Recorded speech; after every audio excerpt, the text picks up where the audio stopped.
My name is Abner. I'm a baseball. On top, I got horsehide and stitches, and inside I got all kinds of string and a cork center, and they're supposed to make us livelier in the past few years so they could knock more home runs with us. And there she goes! This we could do without, you know. They say years ago when they had pitchers battles, so-called, you'd go through 5-6 innings and the only wear and tear on you was the tobacco stains from the pitcher's fingers. Today they use something like 100 of us poor balls during a single ball game. They clout us. They bang us around. Oh, it's brutal. Of course, I'm out of the profession now. I'm one of the lucky ones. I still got all my stitches. I was hit over the fence, sure, but I wasn't pocketed by one of those excited kids and poked around in the sand lots 4 or 5 years till you get punchy. Oh, how I pity those pals of mine. They got it worse off than golf balls. A golf ball, they clout you in the rough, they can't find you. Half the time, they don't want to find you. Well, I got a very special story, and it all started one bright sunny day at the Yankee Stadium during the last of a crucial 4-game series between the Cleveland Indians and the New York Yankees. I've been in the ball sack for 3 days waiting my turn. It was mighty dark in there, and there was some 50-odd balls, every one of us trying to shove our way to the bottom and wait out the Washington Senators who was coming into town tomorrow. It was the last half of the ninth with the Indians ahead 6-3 and Yogi Berra up for the Yanks. I felt a horny hand grip my stitches. I bid a hasty goodbye to my pals, and the next thing you know, it was pitch black and some sharp object was digging into the L in American League. It was then I realized I was in the ump's back pocket and his garage key was playing havoc with my horsehide.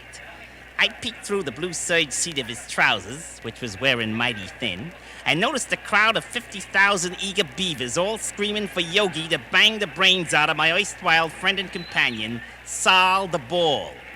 You should have heard the things they were yelling about poor Sal. Give it a ride, you dirty!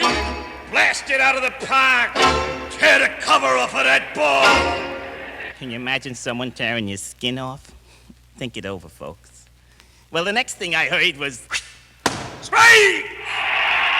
Attaboy, Lefty! One thing, when you're a baseball, you root for both pitchers. Then it happened. The pitcher wound up. There it goes! Over the wall! Yogi boy! Yogi boy! Yogi boy!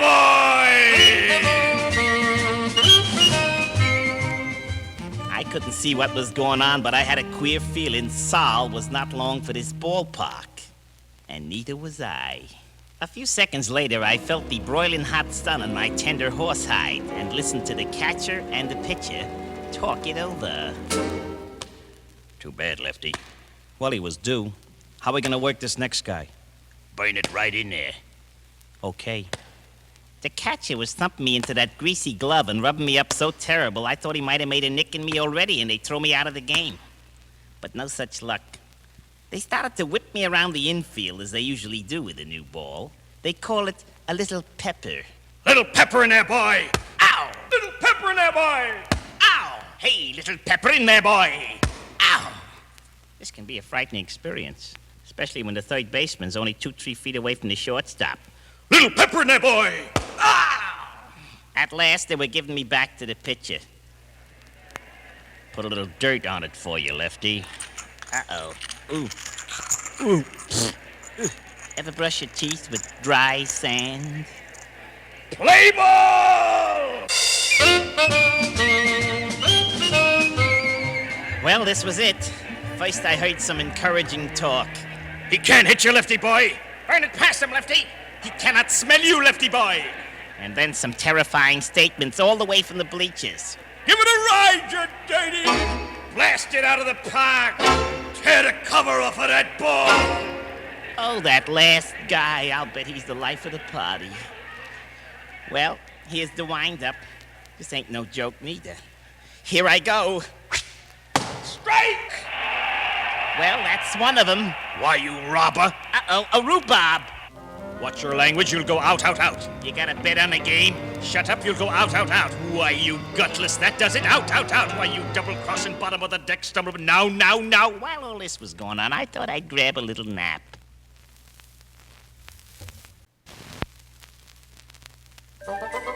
But the third baseman came in and took me from the catcher so he could hit the umpire better, and before you know it, Little pepper in there, boy! ow! Little pepper in there, boy! Ow! Let's pepper it up in here, lefty boy! Ow! Soon everybody got down to business once again. Tear the cover off of that ball! Sometimes I think it's better to get hit over the wall. One hard shot and it's all over. It's those singles and doubles and line drive outs that'll send you out of your mind. You stay in there, they keep getting them bingles off you. The other way, one good smash and that's it. It's like a fighter. He gets knocked out, sometimes he's better off than staying in there and taking it 15 rounds. You know what I mean? Uh-oh, here we go again.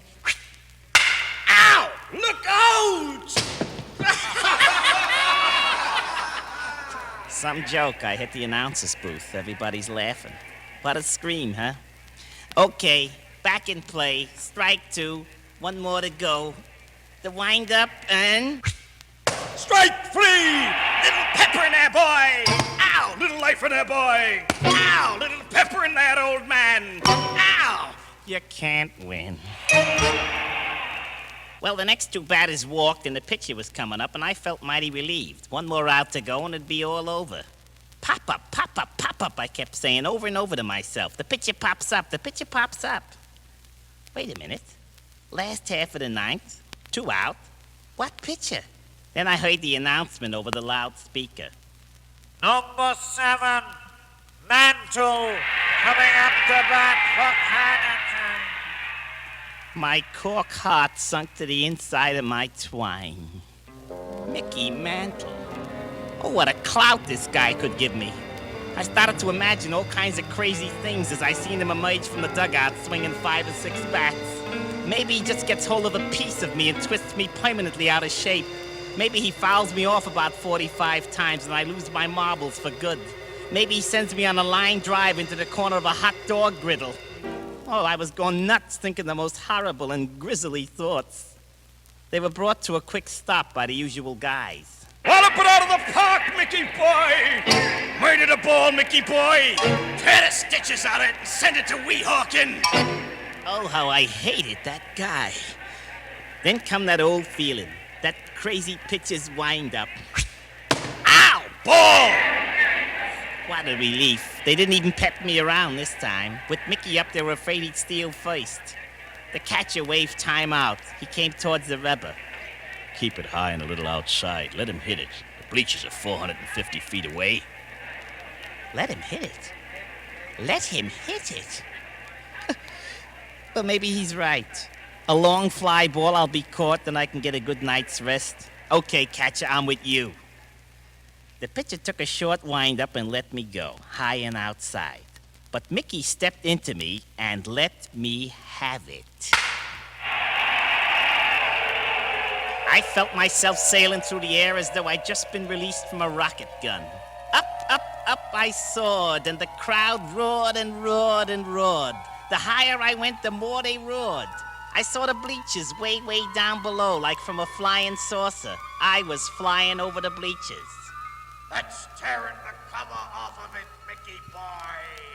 5 minutes later, I bounced on the pavement and into a sandlot. About 7, 8 kids chased me. A little fella about 9 or 10 scooped me up and ran away with me. But he didn't go to the subway, and he didn't go home.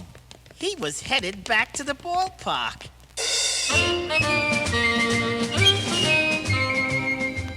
It occurred to me I wouldn't be sacrificed to the sandlotters after all. The boy had a soul. He was taking me in to be autographed by the guy who powdered me.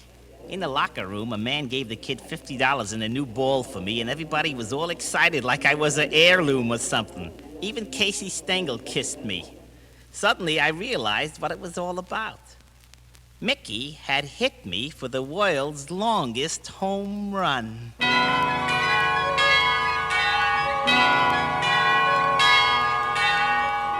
The next day, I was shipped to Cooperstown and took my place with all the other famous baseballs in history. And that's where I am today, flanked by as nice a bunch of baseballs as yous guys would ever want to see. Balls hit by the Babe, Lou Gehrig, Frankie Frisch, Ty Cobb, and Ted Williams. Hank Greenberg, Joe DiMaggio, Willie Mays, and Tris Speaker. Boy, I'm in real solid company. They can't tear me apart in here. Some of the other balls are pretty badly beaten up, or maybe that's just the way they made them in those days. I shouldn't really complain, but you know, where Mickey signed me, it still hurts.